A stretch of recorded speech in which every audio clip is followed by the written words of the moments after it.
Hello and welcome to the Grad Dialogue. My guest today is Dr. Scott Williams. Dr. Williams is the CEO, or I think we can call it president of the Owensboro Community and Technical College.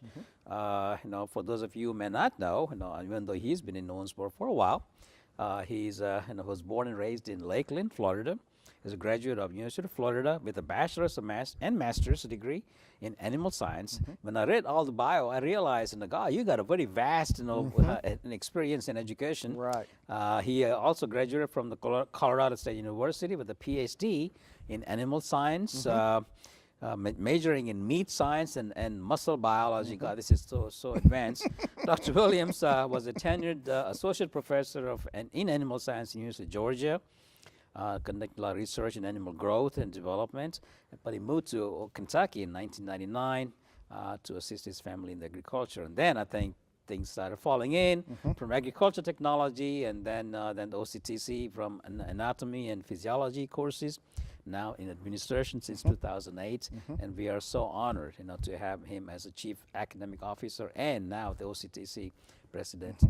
So again, Well, Dr. Williams, Glad it's a great, to be here, impressive bio. Well, thank you. I'm really impressed because sometimes you see that the president universities are coming in from the education background or in teaching and everything else, but you have very much in the science background. Correct. So this is that's great. Yeah. So let's kind of talk about as we start this coming year and everything else. The biggest thing is about the skills. Skills, what the community college plays a role in providing skills for the private sectors and everything else. And I think we are honored to have a work-ready county. Davis County, I believe, was the first county to be declared work-ready. Yes. So can you comment on the work-ready scholarship? That's been announced recently. Yeah.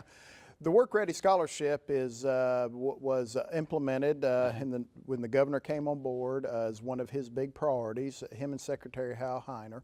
And the Work Ready Scholarship is really designed to get people who are somewhat underskilled or underemployed, to give them some skills so that they can advance their careers in a very rapid rate. So it's really designed for people to come in and basically tuition free, because everybody's eligible as long as they do not have an associate's degree or bachelor's degree. They are eligible for this scholarship. It's a last dollar in, so if they're eligible for federal financial aid, that'll kick in first. If they're not, this kicks in, and of course it covers all their tuition and fees up to 32 credit hours. So they can get any kind of certificate or multiple certificates during that period. It is geared towards the 5 sectors of most important need in our area. So it's advanced manufacturing, transportation, IT and business services, healthcare. Those are the main areas in which this scholarship is available. So those are the 5 high demand occupations. High demand, many times not only high demand but high salary. High salary too, as well. Yes. Yeah. Dr. Williams, you spoke to the grad board, just recently. Yeah. And your discussion, with them is that the emphasis nowadays in OCTC and other community college campuses is more towards skills and just getting graduates on basic degrees and everything else. Correct. In fact, if you look at the mix of students at OCTC, we're about 60% are in what are called career technical education programs. Those are programs designed to get them into the workforce, so not necessarily go on for a bachelor's degree. And about 40% of our students are in what we call transfer programs, so they're earning degrees to transfer into a bachelor's program. What's interesting, though, we're seeing a lot of the career technical education folks get their degree, get in the workforce, and because we've worked out articulation agreements with many of our universities, both local and places like Western and Murray, those students at some point in their career can also take their OCTC degree and work towards a bachelor's degree, because many of them after a few years may decide, I want to go into supervisory positions or management positions, and that bachelor's degree will help them for that. So it's really about creating a pathway, and the Work Ready Scholarship is really that first step to really give everybody or anybody who the resources they need to start that career path to a high-paying, high-demand job. So those 5 sectors that you are providing that education for the skills and everything else, Mm-hmm. they still remain to be the high occupational, high Absolutely. demand. They are still the high demand, high pay industries. That's where most of our job or skills gap is seen, where people are saying we cannot find people who have the skills we need for these positions. Yes. And, you know, you've been attending the workforce board now as a Absolutely, college yeah. president. You Correct. used in the past, now you were all been very, very active Right. in that as well with grad.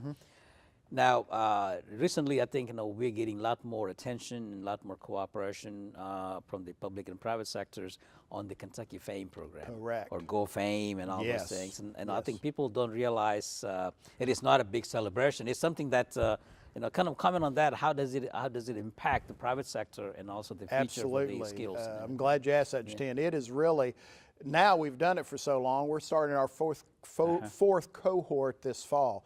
It's really become a foundational program in which we work as partners, direct partners. In fact, industry, actually, it's an industry-led program in which we have designed a curriculum specifically for the needs, and we have it in advanced manufacturing called AMT. We produce an advanced manufacturing technician. We also do it in machining.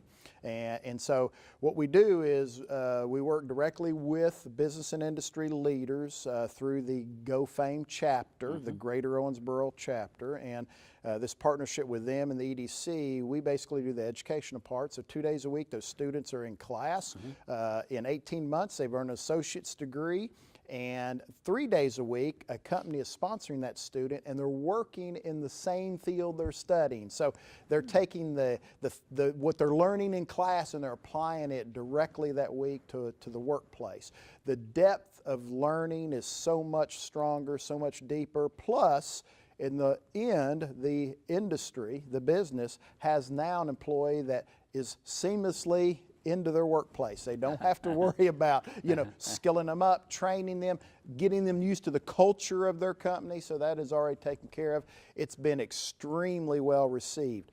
I will say that's been transformative. Building those partnerships. We need industry. We need them to let us know what they need, work with us to provide those skills and that workplace culture that's so sorely needed. So it's kind of like a modern day on-the-job training. Absolutely. But you provide the skills component, Absolutely. not just the experience. It is an apprentice-style program. It's basically an apprentice-style program. And it is also possible that people or the students who go through, any age, the Go Fame, probably would have better chance of getting the employment with that company. Absolutely. In fact, most of them do start with their sponsor company. Some do not. The company may not have an opening at the end of the program. They are hired up by others. In fact, we have a 100% placement rate with all three cohorts or two cohorts that have graduated. So it's really a win-win for the student. It's a win-win for the companies. And like I say, it's been so well received that we're starting our fourth cohort. So there are many more of those. So how does the Go Fame different than Go Careers? Okay. Go Careers is different in that Go Fame is geared primarily towards manufacturing. Okay. And so Go Careers is areas outside of manufacturing. So within the Go Careers is a subdivision under Go Fame. So it's still under the auspices of the Greater Owensboro Federation of Advanced Manufacturing, the Go Fame group. However, the fields that we're looking at Go Careers, we've started one in business administration systems. We've been working with most of our financial institutions in the area. They're looking for people to come in that have business services acumen. Okay. So they're looking at business administration systems associate's degree. All companies have personnel that work in the office, so they want these kinds of folks. So we branched into that. We're starting our second group of that cohort. And then the one we just recently started was in healthcare. Medical assistants, certified medical assistants are becoming critical in our healthcare industry. And so we started basically a Go Careers program in medical assisting. So I'm proud to say that OCTC, our EDC, and our Go Fame chapter is the first in the state to take it outside of the advanced manufacturing. So the old traditional model of build the college and the kids will come is different. It's different. You had to go reach out, and public and private, especially private, and provide a Absolutely. targeted training, Exactly. and some surgical way to get to fill the Exactly. gap or something. I can sum it up best. We have to work hard to make sure that we are relevant for Right. what is needed Right. in our Right. community, Right. and we take pride in really focusing on that. Let's kind of step back. I know you're relevant as far as the industry is concerned and the new jobs and needs and everything else. But again, the basic, the purpose of the community college to provide that, the economical way of getting education. Absolutely. So tell us about that. How are you in that respect? Because some folks watching this said, oh yeah, that's fine, but I don't want to be in the manufacturing. I want to have a degree and then do a career or something Correct. that way. There is definitely an advantage, especially an economic advantage, to starting at the community college if you're working towards a bachelor's degree. Yes. In the state of Kentucky, if you complete your associate's degree in an AA or an AS, you automatically have met all your general education requirements for the bachelor's degree. So you don't have to go to the university and repeat any of that, okay? Right. And so our tuition is a third of what it is at any of the state universities. You save that money. The job that we do for that, we're very proud of the fact that we've worked closely with Western Kentucky University for many, many years. In fact, that's where the majority of our transfer students go. But we work closely with Brescia. We have many go to Brescia and Westland as well. But West Kentucky has been friendly enough or good enough to actually give us information on how our students perform. And we've got 15 years of historical information that compares our transfer students to their own native freshman students and compares their GPA after their first semester there. I'm proud to say that over 15 years, our students from OCTC outperform the native freshmen at Western with higher GPAs all 15 years of that data. So it's a win-win on both sides, and who wins is the students, at the end. And that's one reason why Western and Brescia and Westland all, they like to have our graduates. They perform very well. So it's really a testament to our faculty and staff and the job they do in preparing those students, whether it's for a career field or for a baccalaureate degree. So you still provide all other degrees program from government, political science to the art, education, everything else. In the last 10 years, OCTC has been synonymous with the ATC. Correct. So can you talk about what is the status of Advanced Technology Center and the second phase and everything else? Absolutely. It was a priority of this community through the 2000s was to actually get a Advanced Technology Center. And the legislation was passed to begin that, but through budgetary reasons, they had to shrink the scope of that. So the ATC was basically cut in half. The project was moved forward, and in 2007, we opened what we call the Advanced Technology Center. However, that really didn't address our space issues. So we continued to really seek out ways in order to build the second phase. We were fortunate that legislation was passed called the Build Smart legislation that allowed us the bonding aspects to get that done. But the state said if you want to build a building, you're going to have to raise 25% of the capital. Our community was just rallied behind that. We raised that amount of money, which for us was $3 million for a $12 million completion project. And we did that in short order. And I'm proud to say, March the 2nd at 1 o'clock, we have a ribbon cutting on the new or phase 2 that we call the Industry Innovation Center. Oh, excellent. We wish you best of luck on that. Well, thank you very much. Hope to see everybody there. Absolutely, because I think not only affects the Owensboro and Davis County, but the surrounding counties. It does. And that when they win, we all win together. Absolutely. Because these are the people that really needs an occupation as well as some education. Absolutely. I want to thank you for being on the show. Good luck on the ribbon cutting. And maybe in the future we'll talk about the ATC and what changes that we're going to have, make an impact on our region. Absolutely, sure. Thank you for having me, Dr. Williams. Thank you very much. We've been talking to Dr. Scott Williams about the Owensboro Community Technical College, what has been done in Go Fame, Go Career, and now with the Advanced Technology Center. Please remember, March 2nd is ribbon cutting for the ATC at. It's on our main campus. All right, on the main campus. And if you have any questions or comments, please contact me or Dr. Scott Williams at the OCTC. Thank you.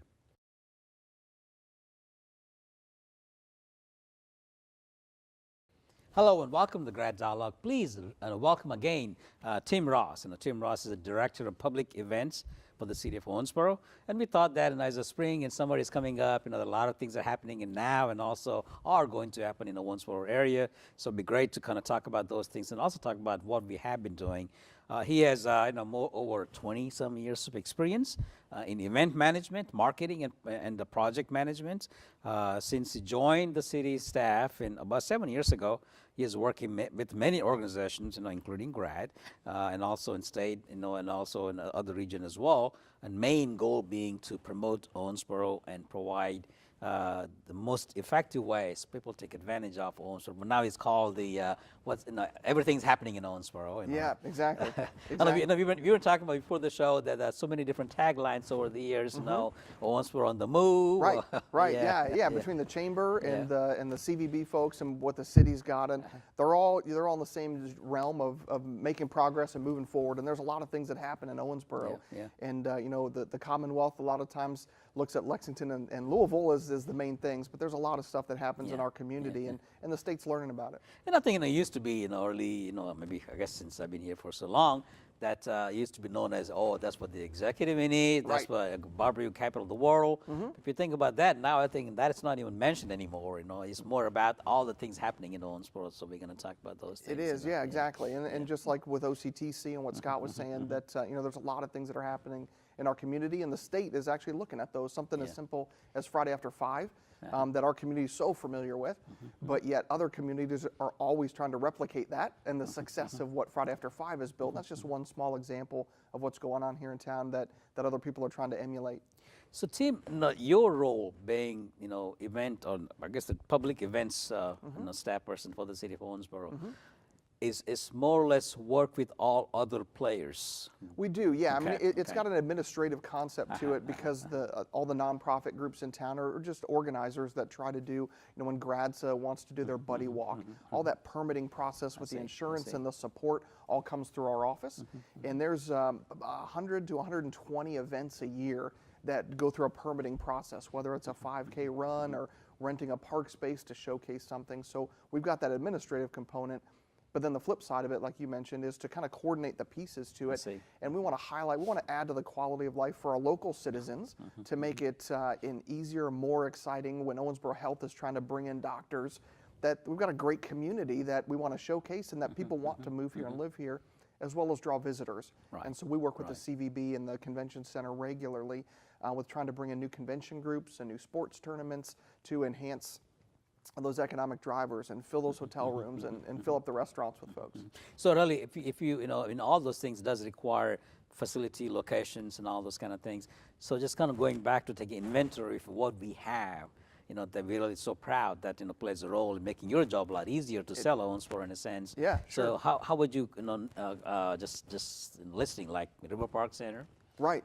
Yeah, between River Park Center, we were just recently last week over with the CVB. We call it kind of Team Owensboro is what we refer to it. Between the Convention Center staff, some of the hotels, the Bluegrass Museum folks, the River Park Center, and there was a handful of us that went to Frankfurt and to Lexington to meet with convention meeting planners. And there's numerous groups that want to look at Owensboro, and they've all got different needs. Some of them need more hotel rooms, some of them need more meeting space, some of them are smaller and want to go, experience the community. But we as a city are a part of that to sell our city for these groups to come in. And even, with the firefighters group that's in town and they're here, they love coming to Owensboro with their officers training school. And they bring in 1,500 firefighters from all over southern Indiana and all over the Commonwealth. And they fill up a bunch of hotel rooms and they fill up lots of restaurants. And that's an economic driver for our community that a lot of people in our community don't even see. They don't even know it happens. But all of those restaurants and those hotels and those, the conference people that service those all know that when those come to town. So that's a big part of helping drive that economy. So it really used to be, in the early, we talked about earlier too, that the executive used to play a focal point for everything happening in Owensboro downtown area. Now it seems like the riverfront is the nucleus of the focal point, that kind of connects all of them. It is, yeah. And the way the whole economics back 15, 25, 30 years ago when the Big E was around, it was, hey, I want to draw people in, nothing wrong with it. But it drew people in and they stayed at the Big E and they never left the Big E for 2 or 3 days. And so the Big E was a big beneficiary of that. The dynamics across the nation have changed drastically over the last 20 years. And If you look at the industry, a lot of technical to it, they're not building those huge 2,000, 3,000, room hotels anymore. Folks, whether or not you're part of the Kentucky Bar Association or the Kentucky Realtors Association, when they go to their meetings, they want to get in the community and see what's happening in the community, go to the local restaurants and experience that. So that dynamic has shifted. And so like you said, our riverfront is kind of our calling card. And they come and they get a different experience here than they would get in Louisville, where they're kind of the small fish in the big pond. Here, they're a big fish in our pond, and that's what we're selling. And we've always had great hospitality here in our community, and those different groups recognize that, and they appreciate what they've got for that when they come. It's funny because we've been talking about the promoting Owensboro and events and everything else, locally, regionally, and everything else. And now I think River Park Center is almost 25 years old. I can't imagine it was that old now. Yeah, even Convention Center is now what? We've been already. It's been 4 full years that's been. And then people watching the show, they're gonna say, wait a minute. No, I agree. Well, those things are still there, but a lot of construction going on downtown.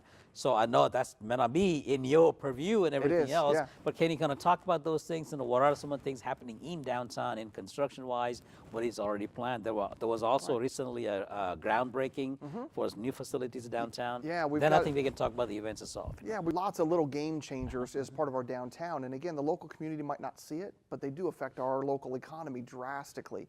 So when the convention center does really well and has a good year, when River Park does really well, when those hotels have a good year, it's a big impact. And so things like the Enclave that's going in at the corner of Frederica and Veterans. Is that what the Mexican restaurant used to be? It used to be, exactly. And they're going to have 2 or 3 restaurants in that first floor. That'll change the dynamic. It'll give more opportunity for convention groups to go see, but also for our local citizens. When they go just a Saturday night, let's go down to the river, listen to some live music, and there's more restaurants available. Bar Louie just recently opened up at the end of November. A great ambience in that space for convention groups. I've been in there several times and seen local groups having their meetings in there. And it adds to that excitement and energy on a regular weekday night or a weekend night. And so the new parking garage is under construction. Parking always seems to be a concern with our local citizens. It's so much better than any major metropolitan area, but yet for Owensboro, there's a concern. So we've got that new parking garage that's really going to help with downtown events and conventions and meeting groups, and that should be finished up before the end of this year. And then there's a third hotel downtown right across the street from the Hampton Inn that'll start construction this year, and so that'll be finished up in the next 1.5 to 2 years. There's a new hotel, Town Place Suites, that's going in on the east side of town that'll add more inventory for us. So when we have groups and we talk to groups like Kentucky League of Cities or the Kentucky County Administrators Group, KCO, when they want to come in, they need more hotel rooms to host those conventions and groups. Grad's got some large things that you do that we just don't have enough hotel. There's some sports tournaments that we'd love to go chase down. Whether it is on a conflicting weekend or just the size of the tournament, we don't have enough hotel rooms. And so we're adding a few hotels, the Best Western on the south side of town that's opening. So all of those little things combined will be little steps and game changers along the way that enhances the attractiveness for groups to come into town to our community. When you talk about the attractiveness of the downtown, that's one of the most modern-looking building downtown, and they're almost finishing, is the Bluegrass Museum. Can you tell us about that and when it's supposed to open and everything? Yeah, they've got an opening later this fall. It's the actual date's not confirmed yet because the facility itself, I know people in town said, I thought it was almost done. Didn't I see a report that the construction's done? Significant construction is almost complete. They've had several weather delays and things with it, but once they do that, then they have to start the build out of all of the exhibits inside that facility. But this fall, around October, that'll open up. And again, another great facility where folks can do, I know there's a group coming in, Kentucky Tourism Industry Association, that's coming in November, and they wanted to specifically come to Owensboro because they haven't been for a few years, and they know that things have changed, and they want the tourism industry folks from all, the other convention and visitors bureaus from around the state and tourism industry folks, they want to showcase Owensboro again. So they're coming back in November, and they've got a reception that'll be in that building. So there's a lot of changes that are going on. So really, I think I even noticed myself. My wife, is walking in downtown, a Second Street area, sometime in the evening or so, and sitting having other restaurants on the sidewalk. It doesn't feel like this is a Owensboro that we grew up in, Right, So right. Yeah, it's very different, and there'll be more of those that come along. Like I said, just adding the Enclave that's got 2 or 3 more, and Bar Louie and a few of the other ones that are coming on. It'll be good. So I mean, but you hear the other side. There's always a naysayers, Sure. it's on everything that we do. That oh, we got all these facilities coming in. Are they going to make it? But to me, none of them, none of those facilities have been gone. I mean, not declared bankrupt or anything Sure. like that. To show that it's still a lot of demand and a lot of juice that we have that attracts folks from outside the Owensboro area. Sure, and everything, sure, and there's so many things that take place. They're the millennials that everybody's trying Right, to catch up yeah. to, and we have had some great reports about millennials liking Owensboro and wanting to come back to Owensboro. But things like the Friday After 5 series, Right. and they added that second stage a few years ago at the convention center on the pier. That has a great following every Friday night, and so some folks don't want as much of a party atmosphere, and they go earlier from 5:30 to 6:30 and 7:30 and 8 at River Park Center, and it's a great ambiance. Right, But then those younger folks come down and they enjoy the evening till all hours of the night, down on the pier with a great, clean entertainment down there. And whether or not, it's Bar Louie's live entertainment or Mellow Mushroom and the atmosphere that's in there. So it's not just for the visitors that come in, but it's, we have a lot of drive visitors every Friday night. They get folks from Evansville and from Henderson and from Spencer County and from Jasper that come in just because Owensboro's fun and there's things happening. So that certainly adds to our economy and helps drive some of those businesses downtown and makes it more attractive for new businesses to come open. Now I think it's always one way to get the out of town conference and conventions coming in and get the advantage of all the new dollars and everything else.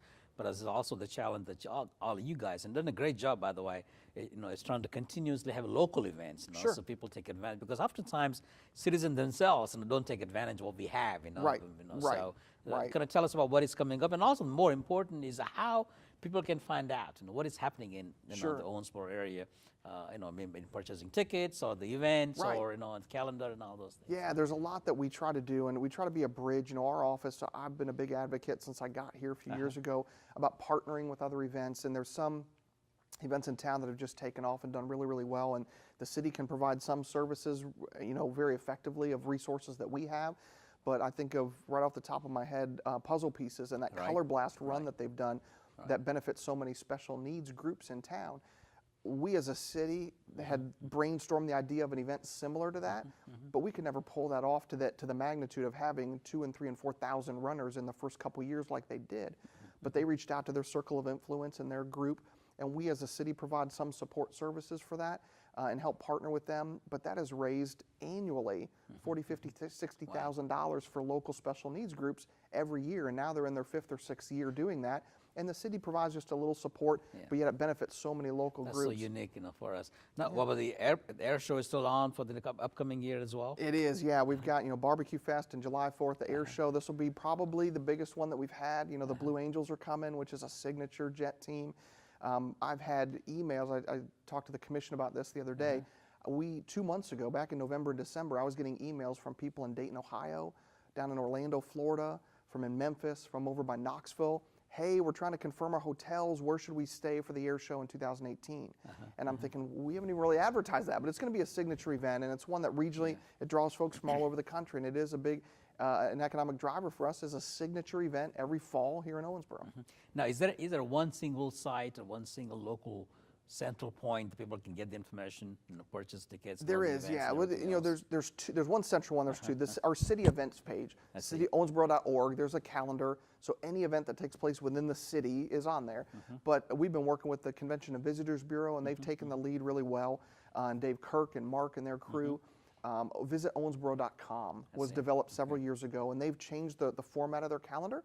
That can be just a central resource for local folks. Hey, you've got friends in town. I thought there was something going on. Go to visit Owensboro.com, and you can grab all that information on their calendar. Tim, thank you very much, and it's, best of luck. Thank you. Looking forward to some of the events. Already have some of the events, already tickets and everything Sure. too. So people can go on Owensboro.com to get the information, or go to the city webpage. Right. Okay. Exactly right. All right. Good luck, and Thank you so hopefully much we for can having talk us. about some of the things. Always. And we've been talking to Tim Ross. He is the director of public events, and working with all other avenues in Owensboro to promote Owensboro, and also kind of talk about a lot of things we had to offer to the residents as well as out-of-town guests. So please go on the website of the Owensboro, or also owensboro.org. Is it org? Owensboro.org or visit Or owensboro.com. visit owensboro.com and get the information. If you have any other questions, you can always contact me at the grad office. Thank you very much.